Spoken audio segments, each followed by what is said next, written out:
Hey guys, welcome to my kitchen. I'm going to share with you a really simple elderberry syrup recipe. Elderberry is very great for boosting your immune system. It is high in antioxidants, it's high in vitamin C, it helps with inflammation. It's really great to be taking this as a preventative measure. We usually take this every single day as a family. The dosage is 1 tablespoon for adults and 1 teaspoon for children. There is honey in it, so don't give it to your babies that are under a year old. That's the recommendation for honey. But we do take it, and we've seen a lot of help over the last, we've been doing it for about a year and a half. And we've seen huge benefits with it. We do obviously still get a little sick, and this last few months we haven't been as religious on taking it, but we really enjoy it. My kids love the taste of it, and there's just a lot of benefits to the spices and everything else that's inside of it as well. The ingredients, a lot of them you can find in your pantry with the spices. The elderberries you could find, if they're in season, you could get them fresh, maybe from somebody around you, but I just buy dried organic elderberries off of Amazon. And you also could just buy elderberry syrup as well, but it's really simple to make. And if you're making it, you know exactly what's going into it. You could get local honey, you could get local elderberries if that's possible. And so you're really in control of it. And like I said, it's super easy. I'm gonna be making a double batch today because we are kind of going through it really quick right now. We just keep it in our fridge and we just take it every single day. And then if we are sick, we will double the dosage.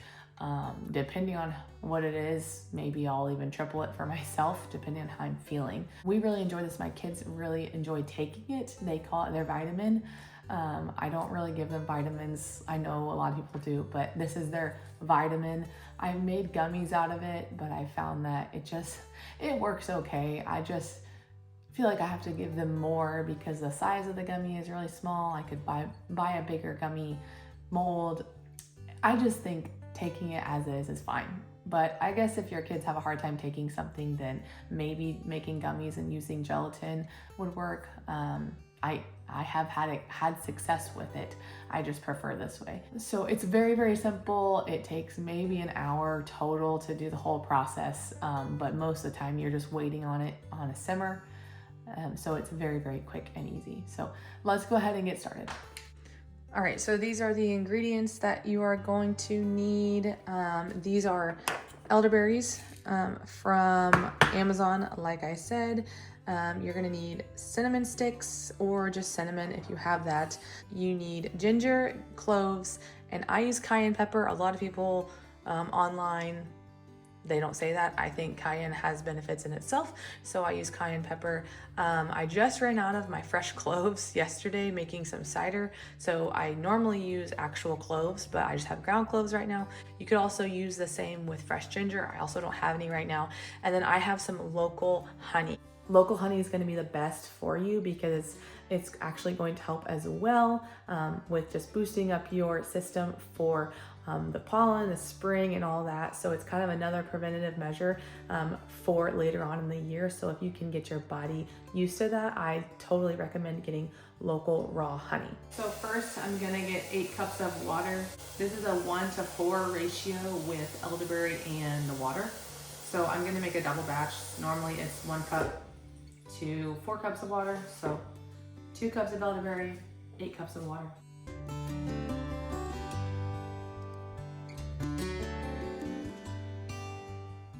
Then you're just going to add in your 2 cups of elderberries.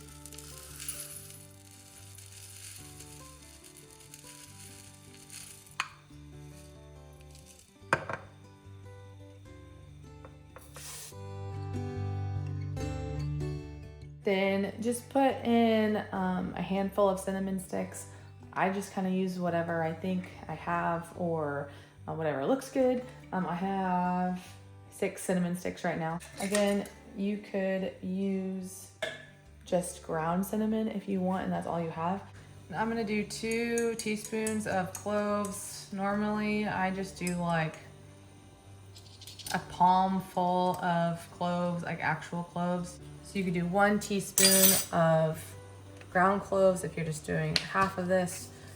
Like I said, I am doubling the batch right now. I'm gonna do 2 tablespoons of ground ginger.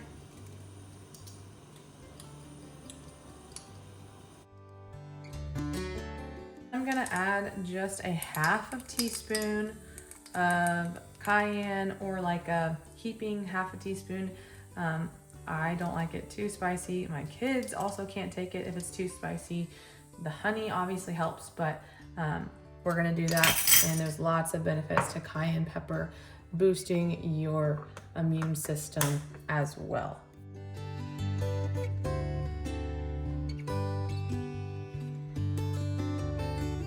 I have just had this on high the whole time.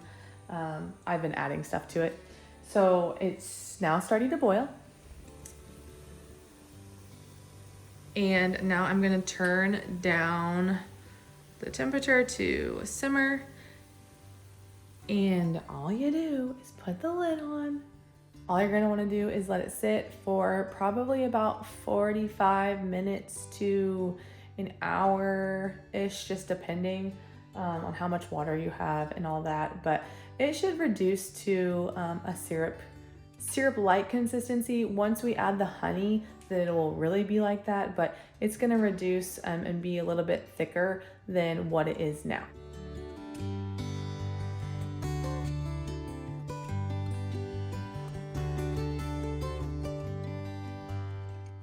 I also have this book I just bought recently. It's called The Elderberry Book by John Moody, and it's pretty cool. It goes into the history of elderberry, into different cultures, way far back in history. It also talks about how to forage and how to cultivate it yourself, and then has recipes and stuff. John Moody's daughter, I think, actually had an elderberry business, and they just recently sold it, I think, to a couple. I was listening to a podcast the other day with the couple on it who actually bought it.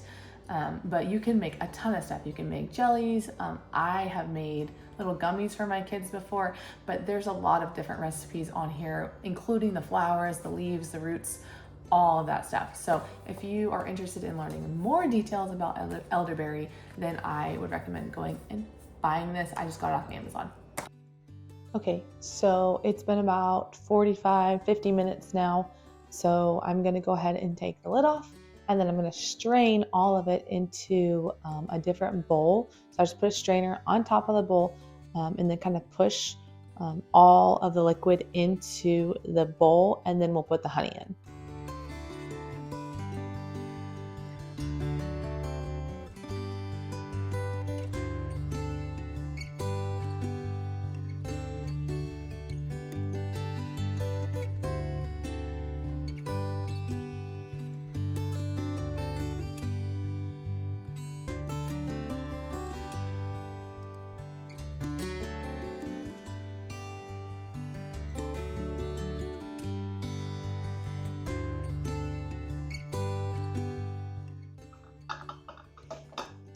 And you're going to want to make sure that you are pushing all of the liquid out of here. There's a lot of stuff in the berries still. They kind of got rehydrated with the water, so kind of push as much of the liquid out as you can so you're not wasting anything. And you will be left with something like this. All of the leftover berries and cinnamon sticks and whatever else you decide to put in it. And then you are left with all of the liquid that we're going to add the honey to now. So now I am going to add my honey. This is raw local honey, and we are going to be doing 2 cups. So usually when I'm making a regular batch, I do 1 cup of honey. And so with this, I'm doing 2. That's about right. That was a lot of honey. Quick tip on honey. Like anything, the more you buy, the cheaper it is per ounce, per pound, whatever. And so if my friends are still in on it, Catherine and Hannah, I still want to do this. We are talking about going in together and breaking it apart. We're going to buy a 5-gallon bucket of honey, which turns out to be 60 pounds of honey. With that, every pound of honey costs $5. But I either per pound, or this is a 3-pound. It's about $18 to $20 per pound of honey. That's a lot of money. And if we're trying to use honey a lot in baking or whatever, elderberry syrup, it gets really expensive. So if you can buy it in bulk or buy with a friend, that's so much cheaper. $5 per pound of honey is way cheaper than $20 per pound of honey. So I would definitely do that if you are able, or get some friends and split it up. Just put them in different jars. I think that's what we're gonna do. So this is 2 cups of honey going in here.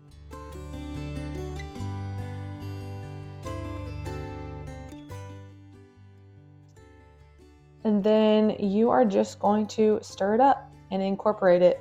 The honey will melt a little bit and it will all turn into one syrup-like consistency.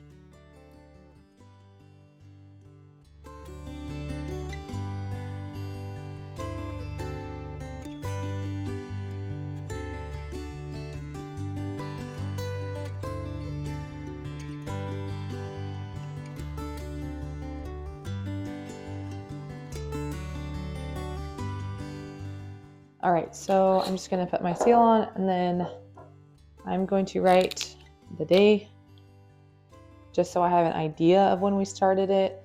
If you can store this correctly in a glass jar with an airtight seal, it should last around 3-ish months. Keep this in your fridge. It will thicken up, so it will actually become more syrupy. Right now it seems pretty liquidy, but it will be more of a syrup once it sets in the fridge. And then you will have honey that kind of settles to the bottom sometimes that you won't be able to get to, or you could just heat it up and scrape it out. But just kind of shake it to keep the honey moving a little bit. The dosages for this, like I said, is 1 tablespoon for adult a day and 1 teaspoon for a child a day. This is also a really great Christmas present idea. So last year what I did was I combined all the dry ingredients and I put it in a mason jar, and then some people I gave honey and some people I didn't, depending on where they were in the country. But you could also give them honey on the side in its own jar. So you give them the honey, you give them the dry ingredients, write a note that says, add 4 cups of water, bring to a boil, simmer for 45 minutes, strain, add the honey. And that's it. So it's kind of like one of those do-it-yourself kits that you can make, like a hot chocolate mix or something, but you can do an elderberry mix for your friends and family, and they'd probably really appreciate it because in the winter time we're all getting sick. So this is a really great Christmas idea as well. So I hope you enjoyed the recipe. Tell me what you think. Tell me if your family likes it or not. And thanks for watching. Bye.